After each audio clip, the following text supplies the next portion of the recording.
situation that's hanging? All is very well. We're very positive. We're very confident that things will work out to our benefit and to our favor.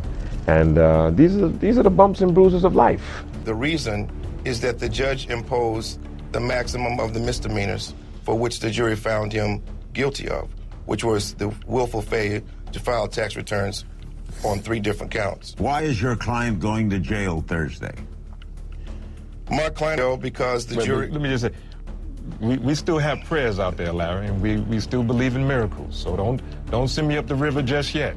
Remember when Wesley Snipes ruled Hollywood? He was commanding up to $10 million per movie. With his unique blend of acting and martial arts, he took over comedy, action, and drama. We saw him in all sorts of roles, from a baseball player to a kingpin, even a drag queen, often sharing the screen with A-listers. But these days, he's not the leading man in blockbuster films anymore, as he was recently sent to jail.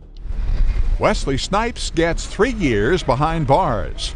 He was sentenced Thursday on misdemeanor tax charges. In 2008, he was found guilty of not filing his tax returns from 1999 to 2001. He owed about $7 million in taxes because he listened to his co-defendants, an accountant and an anti-tax advocate. For over 8 years, he engaged in numerous steps of tax defiance conduct, everything from submitting bogus bills of exchange to the government, to accusing the government that the actual tax prosecutors are at risk if they go after him. However, recently he has spoken about how it ruined his career and what really happened to him in jail. Wesley Snipes got caught for tax evasion. In 2010, he was sentenced to 3 years in prison. But what happened? How does someone just decide to stop paying taxes after being diligent for years? Did he really think he didn't have to pay? Well, actually, Eddie Ray Khan, a so-called tax advisor, told Snipes and around 4,000 others to set up non-profit religious corporations, appoint themselves as overseers, and funnel their income into these fake nonprofits to live tax-free. But it doesn't stop there. Khan even created bills of exchange that looked like checks but weren't real, thinking the IRS would just accept them as payment. Spoiler, they didn't, so after setting up his bogus religious nonprofit, Snipes boldly filed an amended tax return, claiming a whopping $7.4 million refund for his 1997 taxes. Many might argue he was just misled by terrible advice. But seriously, many fans also think that it doesn't take a genius to figure out you can't outsmart the IRS. On April 24, 2008, Snipes received the maximum sentence of 3 years in prison for 3 misdemeanor counts handed down by Judge William Terrell Hodges. Khan and Weasly were also sentenced, receiving 10 years and 4.5 years in prison, respectively. The U.S. Court of Appeals for the 11th Circuit upheld Snipes' convictions in a decision issued on July 16, 2010. Snipes began his prison term on December 9, 2010, at McKean Federal Correctional Institution in Pennsylvania. After his appeal to the U.S. Supreme Court was declined on June 6, 2011, he served a total of 28 months and was released on April 2,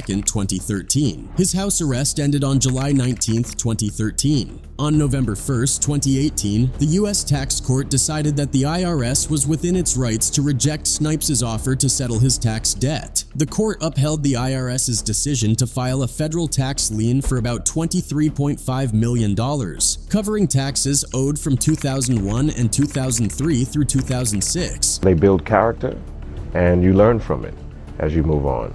I thought it was rather strange to be a client and be lumped in with the conspirators, but, you know, stranger things have happened in the world. Now, at 58, Wesley Snipes is looking back on his prison time for tax evasion, reflecting on how it made him a better person. He was sentenced to 3 years in 2008. After his appeal was denied in 2010, he started his sentence in December and was released in April 2013. In a recent interview with The Guardian, the Blade star shared, "I hope I came out a better person. I came out a clearer person," added Snipes. "Clearer on my values, clearer on my purpose, clearer about my relationship with my ancestors and the great God and the great goddess above, and clearer on what I was going to do once I had my freedom back." He further expressed, "The biggest thing I got from it was learning the value of time and how we often squander it. I understand that very clearly now, having been away from my family and loved ones 2.5 years." Snipes mentioned that he doesn't see himself as just an innocent bystander in the situation, mentioning that no one asked him to hire that accountant. He said, "I made decisions. I accept the the ramifications of those decisions. No one forced me to take that person as my accountant. No one forced me to take that person as my lawyer. No one forced me to believe what they were saying. That was on me," he said. "I don't have time to sit back and say I was wronged and recapture all that was lost." He expressed that he learned a lot from the situation he was in, describing his time in jail as a form of isolation and meditation. He said, "I've gained so much more. I understand so much more. And if 2.5 years of my life were in meditation and isolation up at that camp out of the 100, I plan on living a good deal. Good deal." Since his time in prison, Snipes has appeared in several movies and TV shows, like The Expendables 3 in 2014 and Spike Lee's Chirac in 2015. He starred alongside Eddie Murphy in Dolomite Is My Name last year, and he's teaming up with Murphy again in the sequel, Coming to America. There was also a time when Wesley Snipes once led police on a high-speed chase. There's even talk that these industry elites used his race against him, making his life a nightmare by allegedly setting him up with the police. A few years back, Snipes accused Los Angeles police officers of racial harassment during a traffic stop, a claim that many other black people have echoed.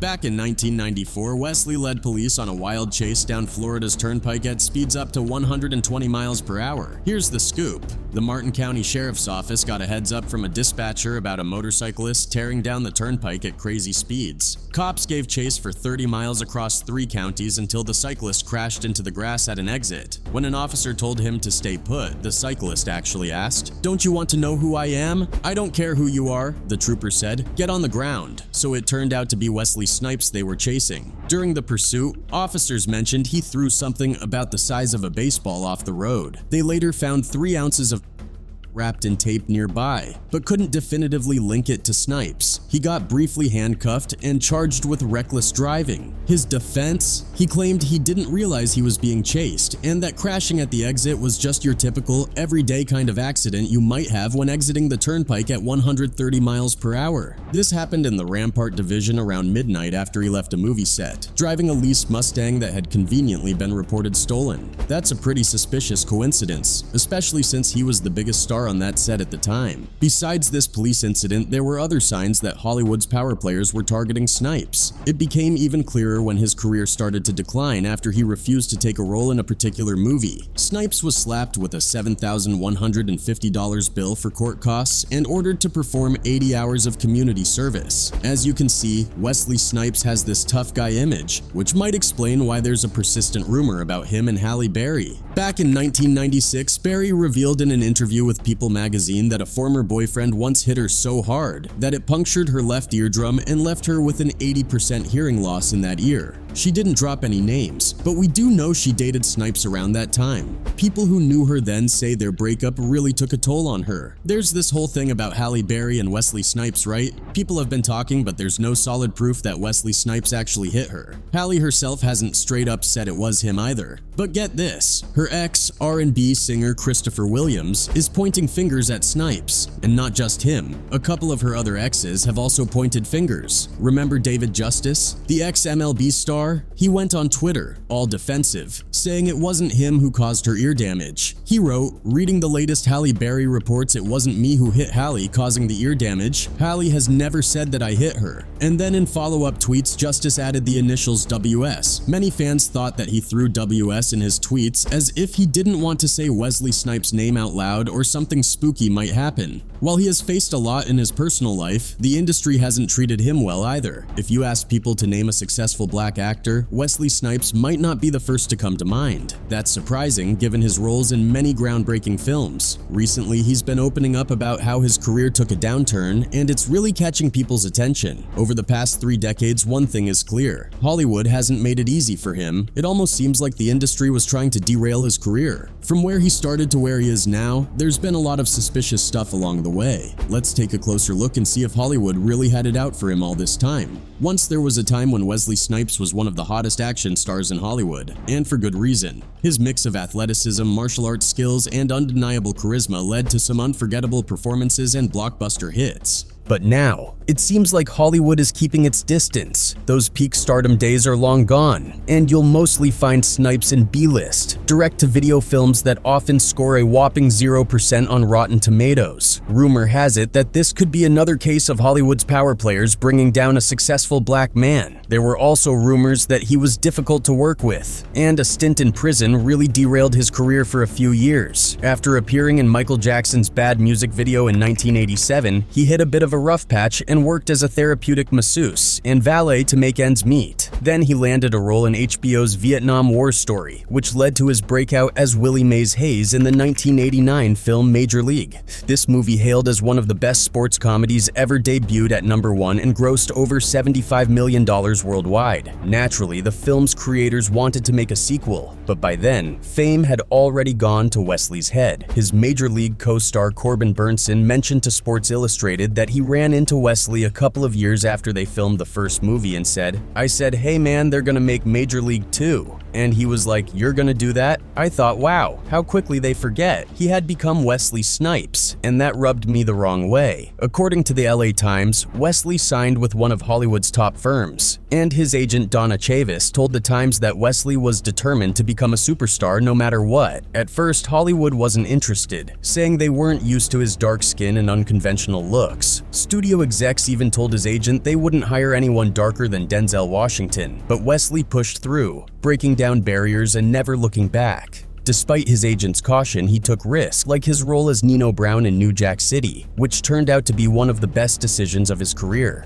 Wesley Snipes initially had strong support from Black Hollywood, but over time, there was a growing feeling that he was distancing himself from those who championed him. According to the LA Times, he started missing Black events and ceremonies, which disappointed many supporters. There were also concerns among Black women about the roles he chose, especially when he starred in interracial relationships, like in the 1991 film Jungle Fever. By the release of One Night Stand in 1997, audiences were tired of seeing him in such roles. The turning point was a controversial interview with Vibe magazine in October 1993. Snipes faced criticism for comments he made about dating preferences, suggesting he preferred white women because of his proximity to them in the entertainment industry. This sparked outrage not so much for his dating choice, but for the way he seemed to dismiss Black women. Despite being linked to Black entertainers like Halle Berry and Jada Pinkett after his divorce in 1990, rumors spread that Snipes wasn't supportive of Black women. This stirred up considerable controversy, overshadowing his career achievements at the time. He said, "You're going to, at some point, choose the best white woman who either feels closest to Black culture or whom you get along with the best." But he didn't stop there. Wesley continued, expressing that after immersing himself in predominantly white circles, he found it awkward to return to what he described as where the brothers and sisters are at. He added that he struggled with cultural nuances, like knowing which jokes were appropriate, which made him feel disconnected from his own identity. Wesley went on to explain that he felt less pressure when dating white women, suggesting that he could simply exist and enjoy the perks of being a celebrity without needing to prove himself. However, he lamented that Black people didn't always recognize his achievements, and Black women would caution him, saying, "I'ma let you know just because you're successful, don't mean that you just gonna run up this mix." In the mid-90s, Wesley Snipes surprised his fans by taking on roles that were quite different from his usual ones, like the eccentric Noxzema Jackson in To Wong Fu, Thanks for Everything, Julie Newmar. His fans were intrigued by his versatility and willingness to step outside the box. Fans were thrilled when it was announced that Wesley would be joining the Blade franchise, starting with the first film in August 1998, followed by Blade 2 Inches in 2002 and Blade Trinity in 2004. These movies marked a significant return for Wesley, establishing him as one of the first Black superheroes on screen.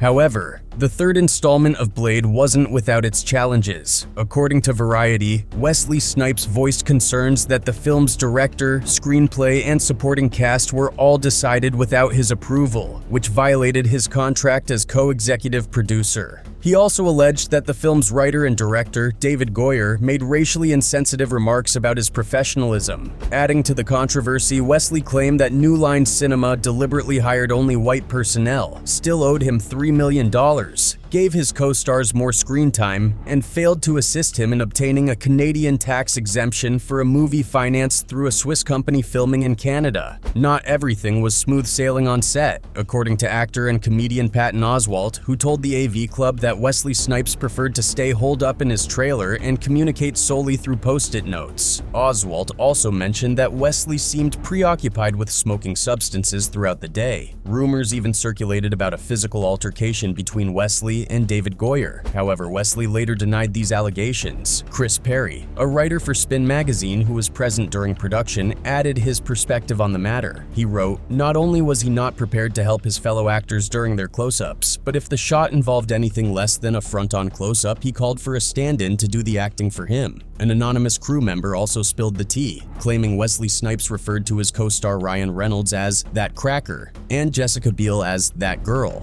When asked about his behavior on set, Wesley defended himself during an interview with Entertainment Weekly, suggesting he was unfairly targeted because of his race. Predictably, Wesley's conduct led major studios to steer clear of him, and his next 7 projects ended up going straight to video in the US. In simpler terms, America had had enough of Wesley. Oh, and South Africa wasn't too pleased either. They labeled him an undesirable person in July 2005 after discovering he was using a forged South African passport while traveling through the country. Fast forward to 2019, Marvel announced a Blade reboot, but Wesley didn't make the cut. They cast Mahershala Ali in the lead role instead. Wesley shared with Entertainment Weekly that he was cool with the franchise going in a new direction. He said, "I don't feel any loss in not working with Marvel. Blade was white belt stuff. We're black belts now." In the 90s, Wesley was pulling in $10 million per film plus 10% of the profits, living large. But as the new millennium rolled around, his financial situation took a nosedive.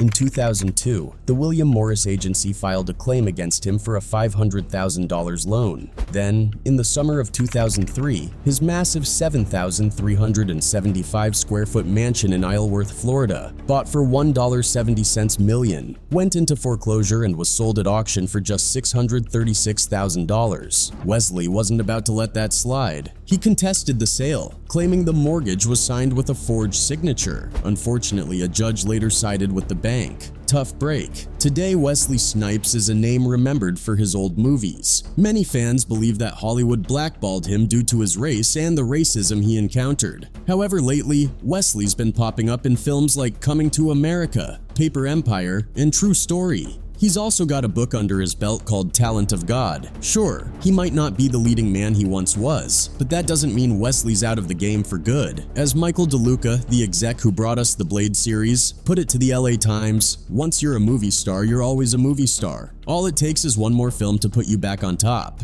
That's it for today's video, guys. Thanks for watching.